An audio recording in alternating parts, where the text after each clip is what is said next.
Mimi kwanza kabisa ninawapongeza sana wazee wa wilaya ya Kinondoni kufanya kongamano hili kwa ajili ya kumwenzi muasisi wa hili taifa Mwalimu Julius Kambarage Nyerere, ambaye alikuwa ni kinara wa amani, ni kinara wa ukombozi katika bara la Afrika.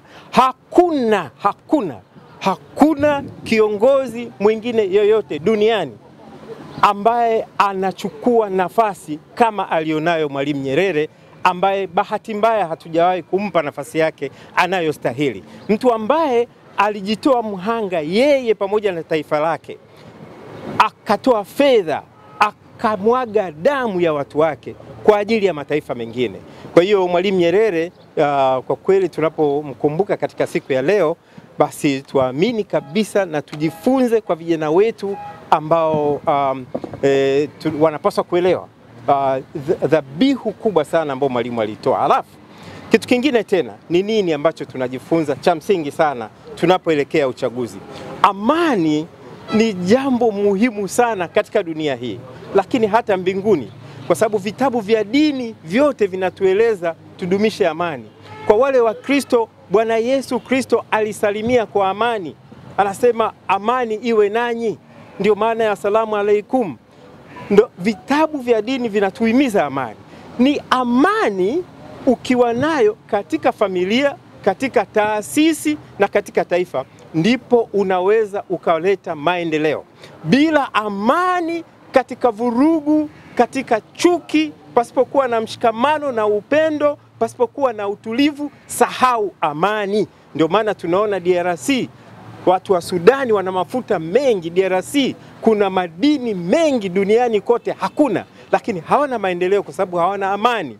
Kwa hiyo tunapo kwenda kwenye uchaguzi, kwanza naomba niwakumbushe Watanzania wenzangu wazingatie zile R4, wasizibeze. Zile ndizo zinatengeneza amani ya taifa letu. Unapoongea maridhiano, kwamba kunapokuwa na mgogoro wowote mnakaa chini mnaongea. Lakini kitu kingine cha msingi ambacho wanadamu wengi wamekikosa leo, wako vitani, ni ustahimilivu. Kwamba unapokosewa, je, unachukua muda wa kufikiri kwamba huyu amenikosea lakini anastahili msamaha? Mnakaa chini, mnaombana msamaha, mnakwenda mbele, mnatengeneza maendeleo. Kwa hiyo natoa mwito kwa vijana wetu, popote walipo katika taifa letu la Tanzania, wajitokeze kwa wingi sana kwenda kuchagua viongozi wanaoamini katika dhati ya moyo wao kwamba wanawaletea maendeleo. Hili ni takwa muhimu sana. Maadui wa Tanzania, maadui wa taifa letu, hawataki uchaguzi ufanyike, na hawataki ufanyike kwa amani. Ndio maana mnaona Madagascar, mnaona Msumbiji ilivyokuwa kesi nyingi sana. Sasa tuwakatae. Mwalimu Nyerere alitufundisha kuang'amua maadui wetu, na njia mbili, labda haraka vijana wangu wa Tanzania ambao watasikia na kunitazama waelewe. Kuna njia mbili maadui wa Tanzania wanatumia kuwahadaa watu ambao hawataki wapate maendeleo ili wafikie. Ya kwanza ni kuambia kukubali kukataa ukweli, na ya pili ni kukubali uongo. Hizo njia mbili. Kwa hiyo ukweli ni kwamba amani ndiyo msingi wa maendeleo. Kwa hiyo hilo naomba tulizingatie tunapomwenzi Mwalimu Nyerere katika siku ya leo. Naomba tudumishe amani, na katika kudumisha amani ndiyo namna nzuri sana ya kumwenzi muasisi wa taifa hili. Na Tanzania, ninaambia ukweli, kutokana na ile dira ya 2050, Tanzania inakwenda kuondoa aina zote za umaskini.